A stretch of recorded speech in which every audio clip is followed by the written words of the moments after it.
Oh, hey there, this is Deb. Welcome back to another runway recreation.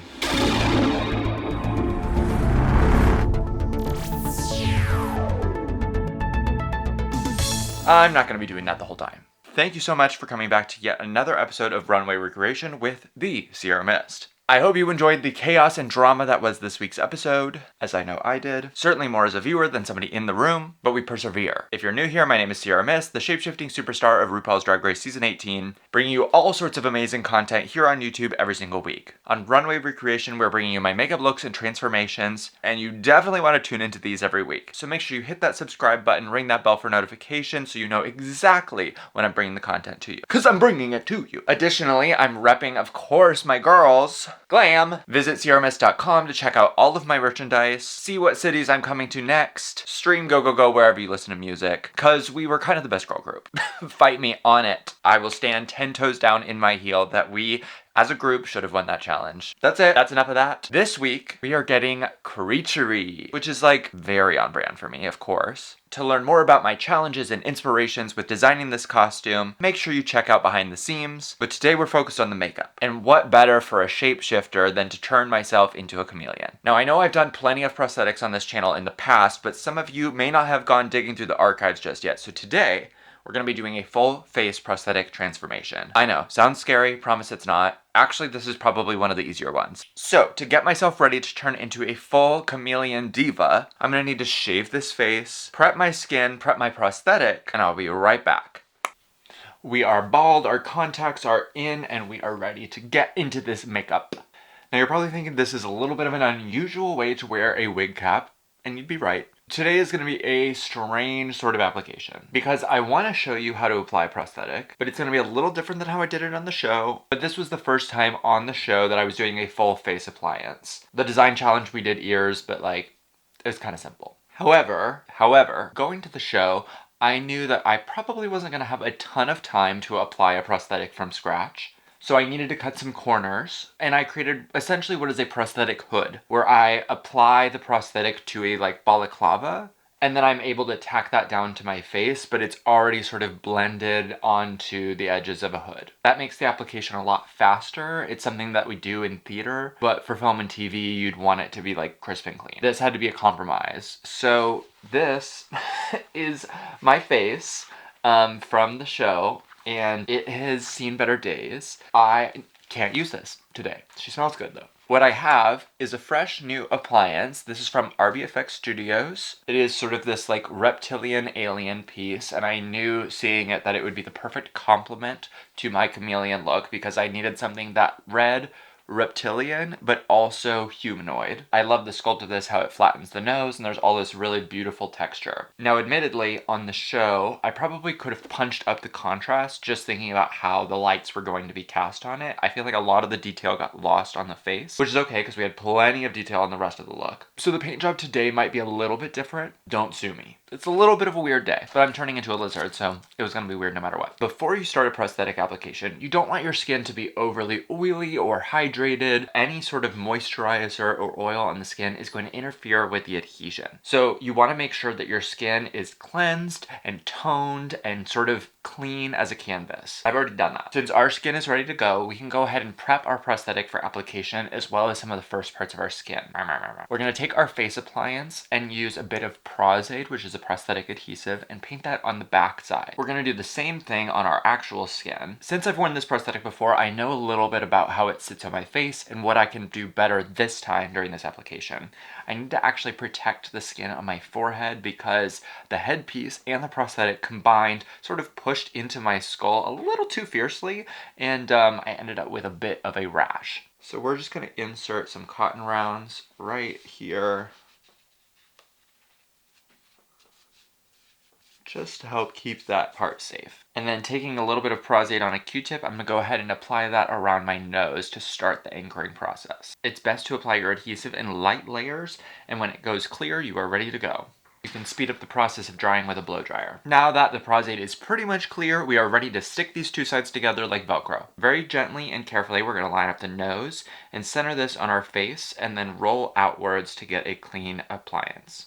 Alright, the nose is anchored, and I'm sure I sound incredible right now. Now we're going to sort of repeat this process by applying Prosthetic in the center parts of our face, letting it dry, pressing it down, and then working our way from the middle out to the side. We're off to a good start. Now I'm going to try something a little different today. Since I don't have the balaclava and I didn't have the opportunity to sort of stretch it across a face and pre-paint it beforehand. That means we're going to paint it today. And I'm building sort of the like pull on my face that I would normally do with a wig or wig cap or wig tape. I am going to see about giving myself a little bit of a facelift here with some wig tape so that I don't have to use more glue than I need to. Because however much glue you put on, you gotta take it all off.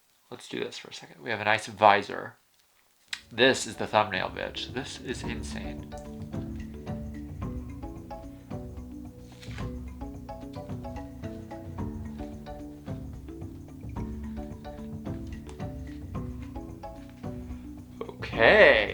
Okay. There we go. See, since I'm not worried about sort of the edges here because it's all coming under the headpiece, this is perfect. Now taking a little bit of a textured exfoliating sponge, we call this red sponge because it's red sponge. I'm going to add some texture and breakup around the edges of the mouth and the eyes with my Prosthetic and just stipple this on before we get into the paint. The lips and the mouth have been touched up. Now it is time to start the paint job. When you are approaching the paint job on a foam latex prosthetic, you need to seal it. The foam is porous, which means it will absorb the paint if you don't do anything to seal it. And the way you do that is with Prosthetic. Now, there's a couple of different ways that you can approach a painting technique as well. Oftentimes, we need to add sort of a base blood layer of like a warm red tone to counteract the basic color of this prosthetic and add life and warmth under the skin. If you were to just put a paint job on top of this, it would be very easy for your eye to figure out what is a prosthetic and what is skin. Have the benefit of this being sort of contained in a headpiece, so I'm not terribly worried about that. And I'm going to do a 2-for-1. I'm going to seal this and add a base coat of color at the same time using what's called a PAX paint, which is about a 50-50 mix of acrylic paint and Prosthetic. Alright, our PAX paint is laid down. We got a little bit of a macaroni orange face going on. That is okay. Let's let this dry. Through movie magic, the face is dry and we are set with our powder. Now it is time to get into the details of the paint. So I'm going to start using Hydrocolor body paints. Most of these are by Wolf. A few of them maybe by Krylon. And we're going to start adding the base colors of our face.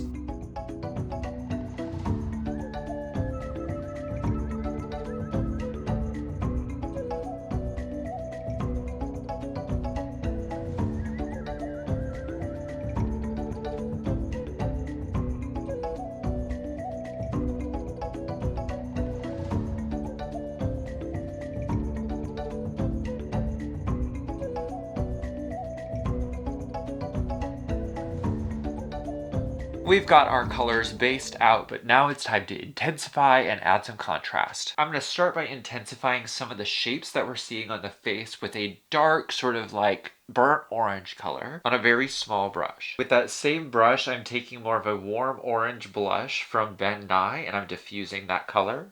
And taking a lighter orange, I'm going to diffuse that into the centers. I think I need a little bit of yellow to bring this back to life. Alright, we are looking very animalistic. So the next thing that I'm going to paint on are going to be sort of these like blue stripes to help bring in some of the other colors of the chameleon face. Before I do that, I want to add highlighter and shimmer to the face to help bring out all of the beautiful texture that's in this sculpt before I paint that on. So I'm going to spritz myself down with some setting spray and then I'm going to dip into some orange and some yellow and gold type of colors in my highlighter Bitter Lace Beauty palettes and douse myself so that I have a lot of shimmery texture. We are highlighted, the textures are texturing in all the right ways. Off camera, I'm going to go ahead and put on some blue eyeshadow. I know, off camera, what am I doing? Listen, you've seen me put on blue eyeshadow like 2 times in the last 2 weeks. You can handle it. I will do that off camera and I'll be right back to add all of the fabulous details to the rest of this face. Eyeshadow is on, but it is messy boots. So we need to go ahead and detail this out so we can clean everything up at the end because it is making me nuts. Using a fine-tipped art brush and some teal blue aqua colors from Ben Nye, I'm going to add some animal-like lines to break up the orange and add more contrast and structure to the face. We've got some teal detailing that is starting to happen to accent the shapes on the face. Let's go ahead and do the same thing on this side. The lines are cleaned up enough. I think we are finally entering the stage to where we can get to the lips and the final details. So let's get into these lips. Now on the day, I think I did more of like an orange neutral lip because I wanted the face to almost like disappear into the like side profile of this. I don't know that that is like the most effective decision now, thinking about like what the front look should be, and I've added enough contrast around the eyes with some like darker blues and teals that I think having more of a like tealy blue green lip is going to be the best choice. So gonna be a little different than the runway recreation, runway redo, ooh ah ooh, whatever. And that's what we're doing. I still want to have a recognizably Ciara Myst lip, but change it a little bit to be more animal, alien. I don't want it to be full glam. This already has a little bit of like a lip sculpt built in. So this top lip I think is gonna work just fine for this first hump. So let's do something like that. And then in the sculpt, it's got this sort of like curve right here. So I'm gonna add that as like a little bit of a bump because that is gonna be my top lip. And then I wanna kind of cheat it up like that. On like a reptilian type of face, they have like a segmented piece here. So I actually need to go in and add some shadow here, I think, to help sell that illusion. And then this has a nice like plump bottom part here, but it's not wide enough. Okay, that is not the same shape. Let me fix this off camera real quick. Did that not record? Sorry. We are nearly at the finish line. I need to add some glitter, a little bit of rhinestoning, my lashes. I'm gonna do all of that off camera and I'll be right back to show you the finished face before we get into this costume.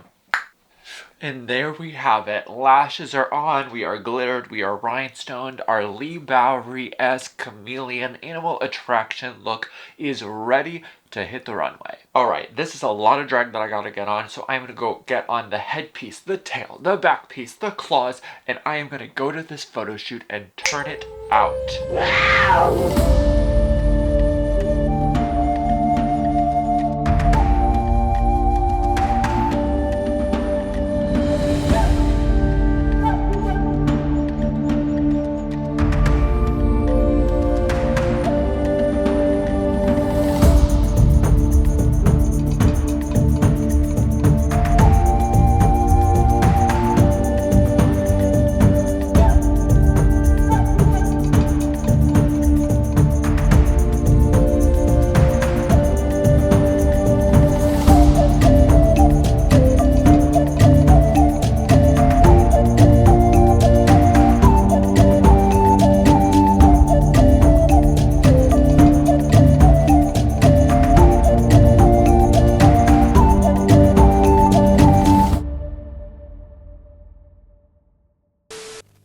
None of this would be possible without the support of all of my loyal misfits, especially my Patreon subscribers.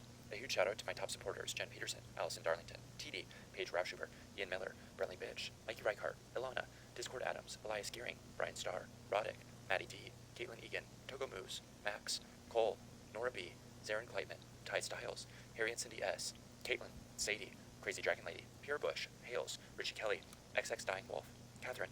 If you would like a special shout out or behind the scenes access, make sure you subscribe to the Ciara Myst Patreon today.